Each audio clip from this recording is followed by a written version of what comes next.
Halo minasan, konnichiwa. Selamat datang di pelatihan bahasa Jepang.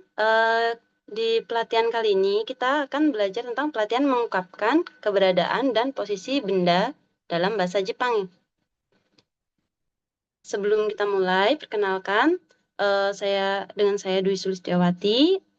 Saya lahir di Karanganyar 1 November 94 dan saya mengajar di LPK Yukimaga Badi dengan beralamatkan Jalan Gunung Slamet nomor 105, Mojosongo, Jebres Kadipiro, Banjarsari, Surakarta, Jawa Tengah.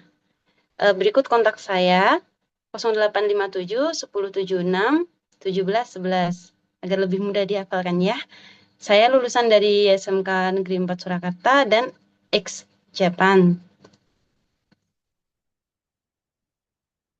Sebelum kita mulai, saya akan mengecek kehadiran ya. Oke.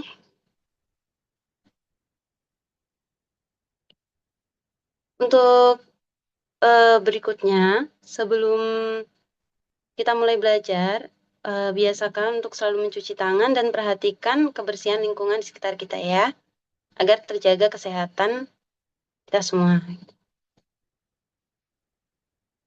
Oke, dalam presentasi kali ini, judul presentasi kali ini adalah menjelaskan tentang ungkapan keberadaan dan posisi benda dalam bahasa Jepang.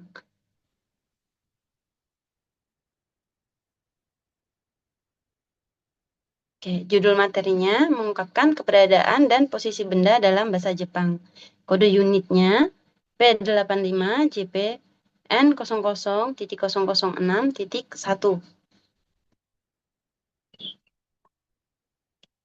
Nama program kali ini adalah Bahasa Jepang. Unit kompetensinya mengungkapkan keberadaan dan posisi benda dalam bahasa Jepang. Elemen kompetensinya 1. Mengidentifikasi kata tunjuk dan kata ganti penunjuk. 2. Mengidentifikasi keberadaan dan posisi benda dalam bahasa Jepang. 3. Mengungkapkan keberadaan benda, kata tunjuk dan kata penunjuk benda secara lisan dan tulisan sesuai konteks dalam bahasa Jepang. Kemudian untuk kriteria unjuk kerjanya, kata tunjuk dan kata ganti penunjuk benda diidentifikasi berdasarkan posisi, kata tunjuk dan kata ganti penunjuk orang diidentifikasi berdasarkan posisi, dan keberadaan dan posisi dalam posisi benda diidentifikasi, kata tanya untuk keberadaan benda diidentifikasi. Kemudian ungkapan yang menyatakan keberadaan benda dan kata tunjuk ya. Oke, berikutnya ada tujuan dan manfaat. Untuk presentasi kali ini, kami berharap untuk peserta agar dapat memberikan penjelasan sederhana tentang kata tunjuk dan kata ganti penunjuk benda berdasarkan posisi. Kemudian peserta dapat menjelaskan tentang kata tunjuk dan kata ganti penunjuk orang berdasarkan posisi. Oke, untuk pola kalimat pertama atau 3 kata yang harus kita kuasai untuk mempelajari kata tunjuk dalam bahasa Jepang itu ada koko, asoko, soko. Maaf ya, kebalik dikit. Nah, tapi untuk urutan tidak apa-apa ya. Yang penting ada koko, soko, asoko. Nah, untuk koko di sini artinya sini atau di sini. Kemudian ada soko, artinya di situ, dalam jarak dekat. Kemudian ada asoko, artinya di situ, dalam jarak jauh. Berikutnya ada contoh kalimat. Di situ ada watashi no ie wa koko desu. Watashi itu artinya saya, ie itu artinya rumah, wa artinya adalah, kemudian koko, soko, asoko di sini, di situ, di sana ya. Kemudian untuk des itu untuk penutup bentuk sopan. Jadi setiap kita berbicara dalam bahasa Jepang itu harus berakhiran des. Tapi itu berlaku untuk kata benda ya. Untuk kata kerja itu mas biasanya. Dan di sini belum membahas itu ya. Oke. Artinya rumah saya di sini. Jadi untuk wa itu juga fleksibel, bisa diartikan adalah dan juga bisa hanya untuk menetapkan suatu subjek ya, agar bisa menjadi kalimat yang sempurna.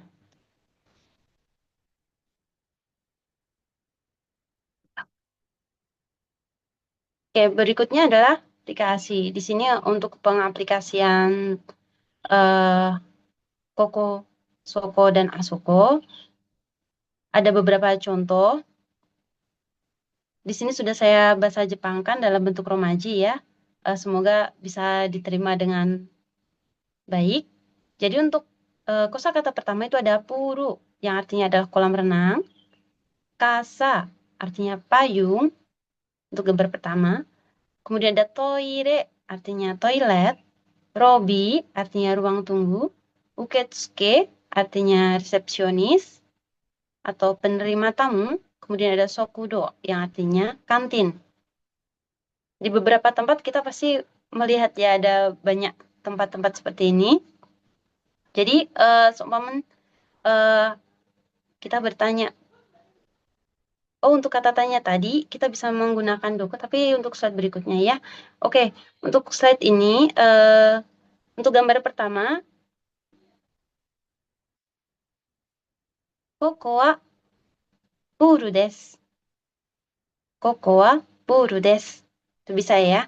Di sini adalah kolam renang. Tuh. Asoko wa puru desu.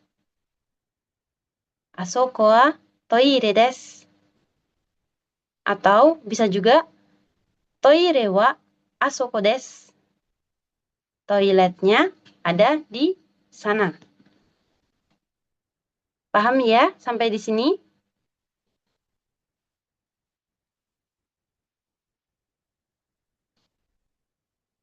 Oke. Apakah ada yang ingin ditanyakan? Untuk pembelajaran kali ini kita membahas soal kata tunjuk benda.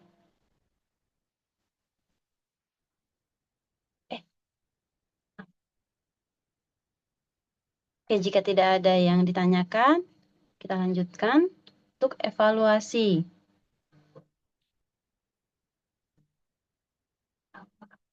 Di sini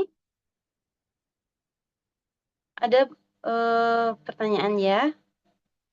Jelaskan cara mengidentifikasi kata tunjuk dan kata ganti penunjuk benda berdasarkan posisi.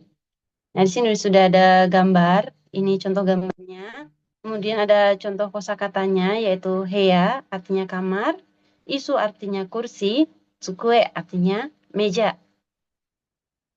Jadi coba disatukan dengan kata tunjuk yang sudah dipelajari sebelumnya.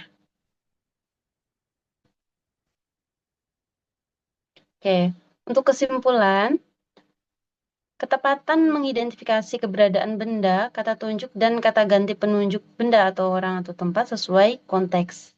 Ketepatan mengungkapkan keberadaan benda, kata tunjuk, dan kata ganti penunjuk benda atau orang atau tempat sesuai konteks.